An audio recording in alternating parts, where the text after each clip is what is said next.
short order chop suey.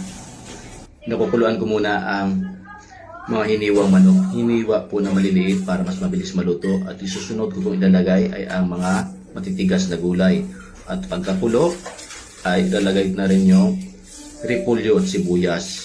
Isang kulo lang, then drain para pantay po ang kanyang pagkakaluto. Hindi ublukok, hindi rin po ilaw.